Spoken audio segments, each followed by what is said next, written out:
Bienvenidos audiencia a un nuevo episodio. Esta vez nos mandan relatos que nacen en los túneles del metro, historias que no aparecen en los noticieros pero que circulan entre vigilantes, trabajadores, conductores y pasajeros. Así que relájate si estás en casa, ponte cómodo y apaga las luces. Y si estás haciendo otra actividad ahora mismo, escucha bien lo que te voy a contar, porque esta primera historia empieza con una figura a la orilla de las vías y termina con una tragedia. Comencemos.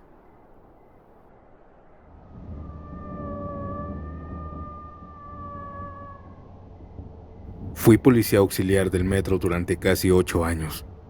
Me tocó estar en varias líneas en distintos turnos, pero lo que me pasó en la estación Jamaica no lo voy a olvidar nunca. Fue en el año 2016, un viernes para amanecer sábado.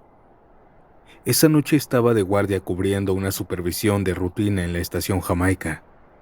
Eran como las 3 de la madrugada cuando me tocó ir a revisar una de las entradas laterales y recorrer el andén hasta el punto más alejado. Todo estaba en silencio. No había movimiento, solo se escuchaba el zumbido eléctrico de las lámparas del túnel y el eco de mis propios pasos. Pero apenas llegué a la estación y di la vuelta, y ahí la vi. Ahí estaba, la muerte. No sé cómo explicarlo sin que suene a locura, pero ahí estaba, parada justo a la orilla de las vías, alta, encapuchada.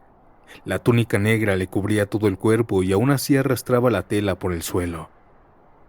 En la mano llevaba algo brillante, una guadaña, grande, real. Era justo como la ponen en las figuras e imágenes. Ella no se movía, no hacía ruido, solo estaba ahí. No me atreví a acercarme. Mi cuerpo se paralizó y después de unos segundos eternos, me di la vuelta y me fui caminando.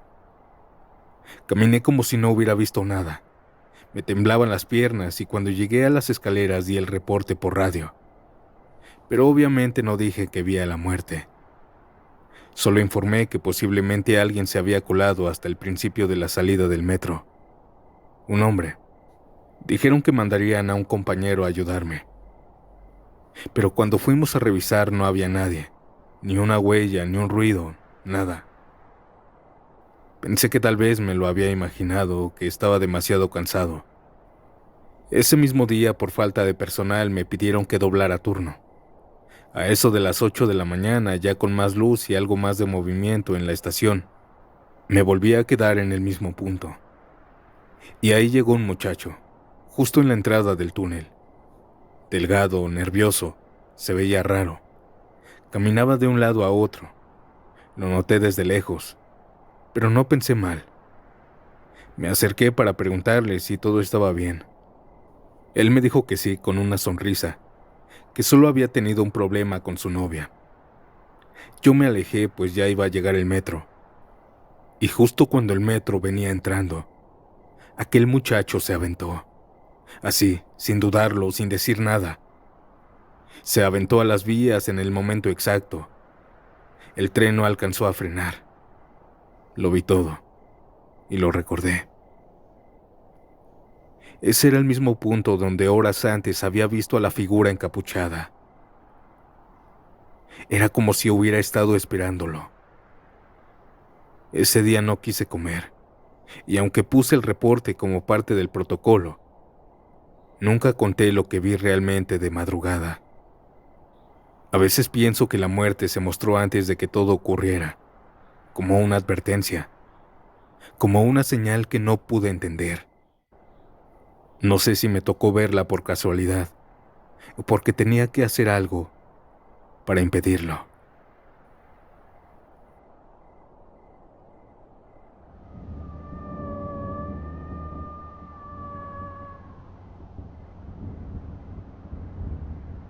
Mi nombre no importa, pero durante varios años trabajé como policía auxiliar en el metro de la Ciudad de México, y les voy a revelar un oscuro secreto entre voces.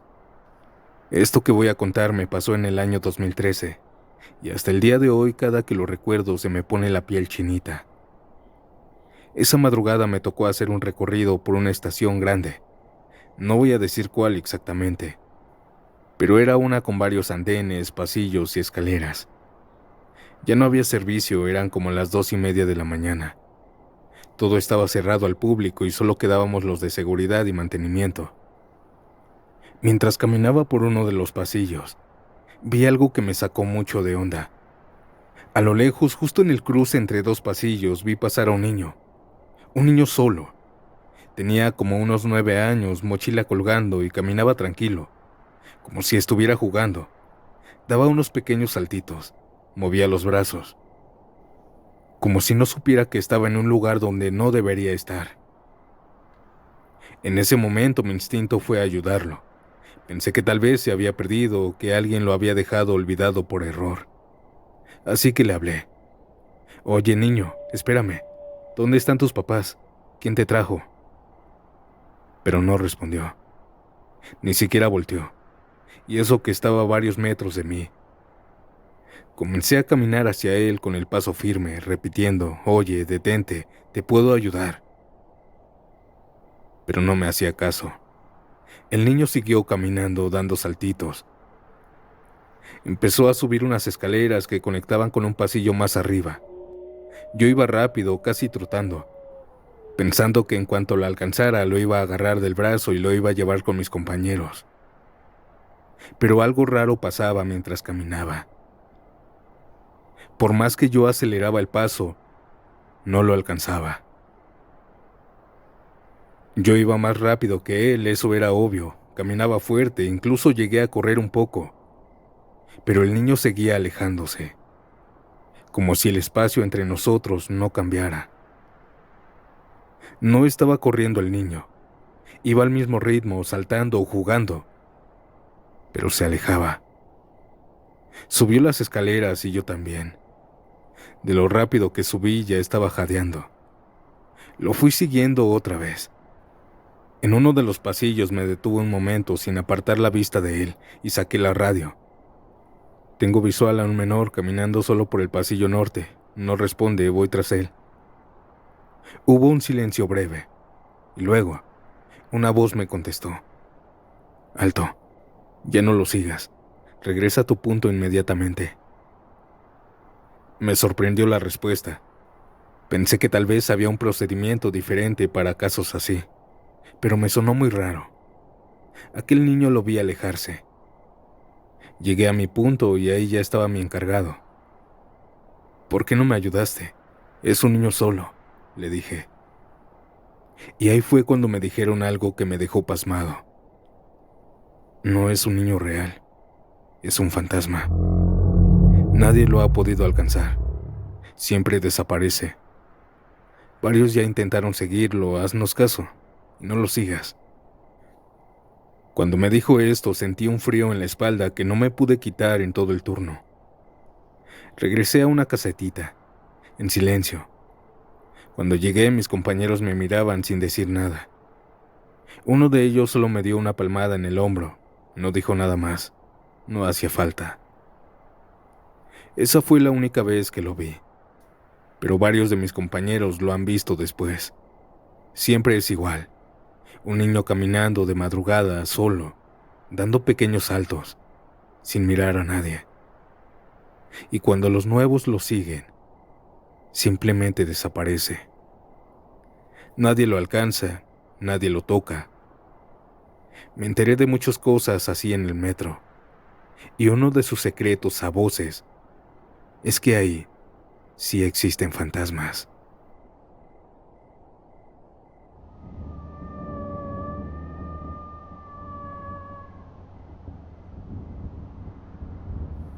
Esta historia no me pasó a mí directamente, sino a mi papá.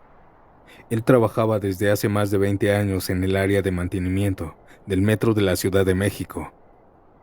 Y aunque siempre ha sido muy escéptico, desde que vivió esto, ya no se burla de lo que cuentan sus compañeros. Esto ocurrió hace unos 3 años. Mi papá estaba asignado al turno de madrugada, como muchas veces, haciendo inspecciones entre estaciones donde ya no hay servicio. Aquella noche estaba revisando un tramo cerca de la estación Isabela Católica, en una de esas zonas donde ya no pasan convoys, ni siquiera por maniobra. Mientras caminaba por uno de los pasillos estrechos que conectan con una zona de túneles viejos, vio a un hombre a unos metros más adelante. Al principio no le pareció raro, pensó que era otro trabajador, hasta que lo vio bien. El tipo iba completamente uniformado, como los conductores de metros antiguos. Camisa clara con tiras en el hombro, pantalón planchado y hasta la gorra de antes. Iba caminando, sin voltear, como si supiera exactamente a dónde iba. Pero lo más extraño fue que ese tipo de uniformes ya no se usa desde hace muchos años. Además, los conductores no se quedan en esa zona, y menos a esa hora. Mi papá le gritó: «Oiga, ¿a dónde va?», pensando que alguien se había infiltrado. Aquel hombre no respondió, solo siguió caminando.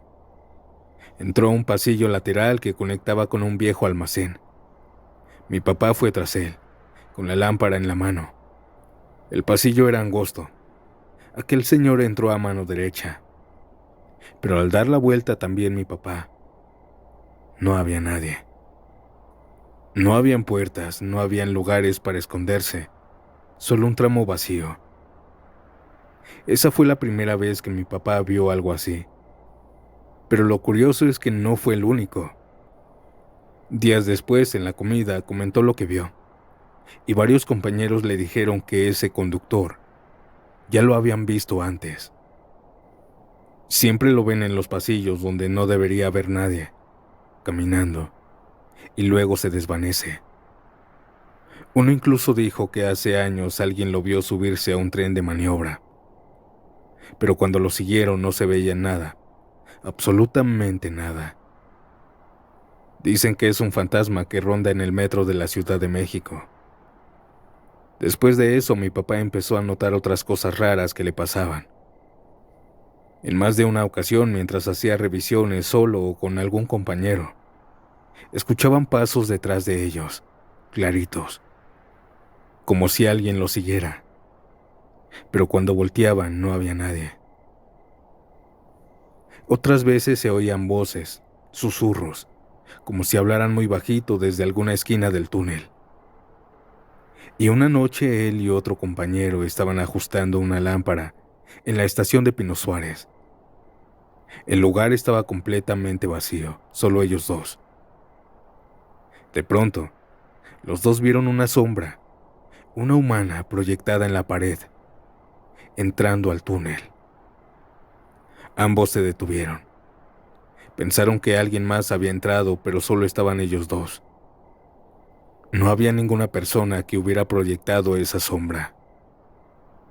Su compañero lo miró algo incómodo y solo dijo: «También la viste tú, ¿verdad?». Desde entonces, aunque sigue trabajando ahí, mi papá ya no se burla de lo que cuentan los demás. Dice que hay cosas que simplemente no tienen explicación. Que el metro es mucho más que andenes, pasajeros y estaciones. Que debajo de todo eso existen otras cosas.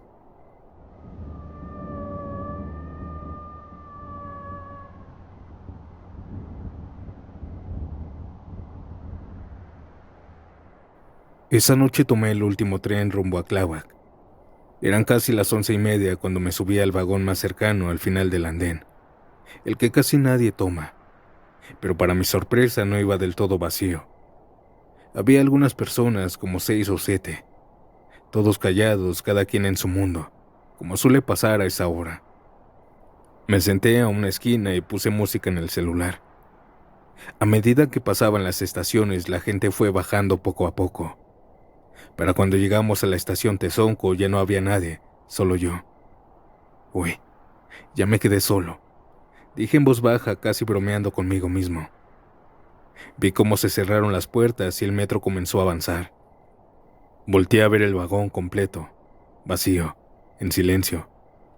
Me acomodé mejor en el asiento. Subí mis pies al otro. Estaba revisando mis mensajes. Estaba tan distraído que no me di cuenta de que algo había cambiado. No sé exactamente cuánto tiempo pasó. Solo mandé unos mensajes. Pero cuando terminé, levanté la mirada. Y ahí estaba una señora, a unos asientos al frente de mí, parada, en medio del vagón. No sé de dónde había salido. Estoy seguro de que no subió en la estación pasada, ni la vi al subir. Pensé que me había distraído demasiado. Aquella señora llevaba ropa oscura, algo desgastada, su cabello suelto, corto. Tenía la mirada perdida, como si no me viera. No dije nada, solo volví a mirar mi celular incómodo. Me llegó un mensaje, lo abrí. Tardé unos segundos en responder, y al volver la mirada, aquella señora ya estaba más cerca, mucho más cerca. Mandé un mensaje diciendo que algo raro me estaba pasando.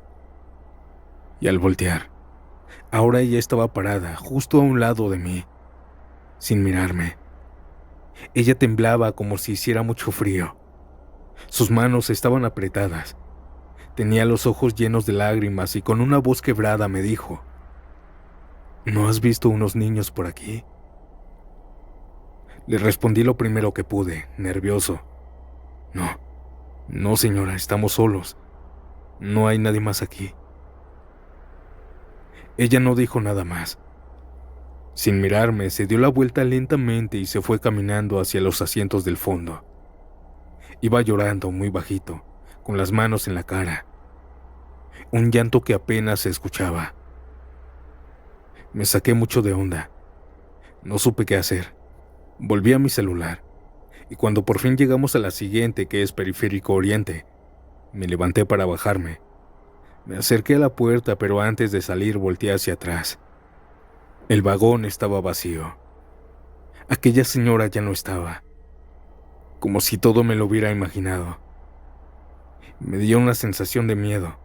Sentí un hueco en el pecho, salí del vagón sin mirar atrás. Esa noche al llegar a casa durante la cena, le conté todo a mi papá.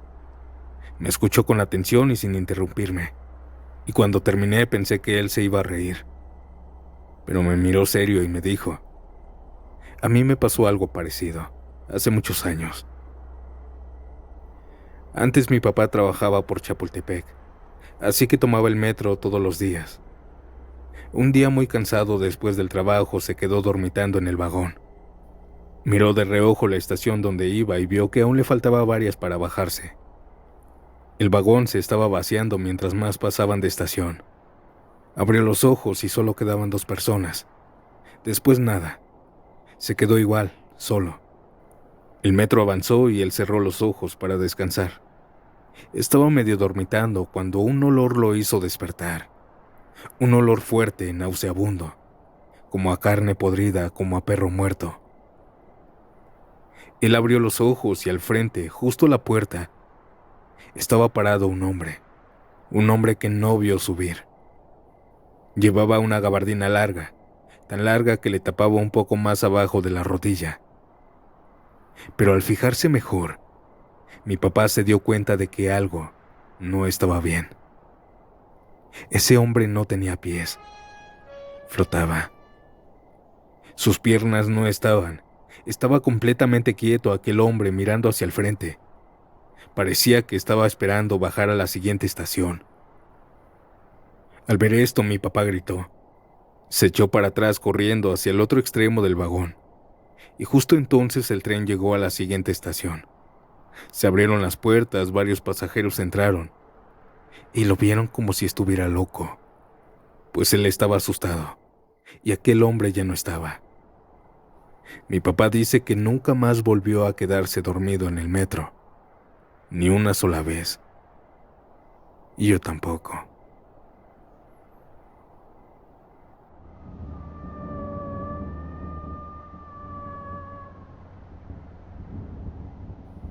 Audiencia, ¿qué les parecieron estas historias del metro? ¿Te has topado con algo parecido en un vagón, en un pasillo, o en esos túneles donde la luz no llega? Si alguna vez viste algo extraño y quieres contarlo, este espacio es tuyo. Deja tu like si te gustó el episodio. Suscríbete y activa la campanita para que no te pierdas lo que viene. Y bueno, nos escuchamos en el próximo viaje.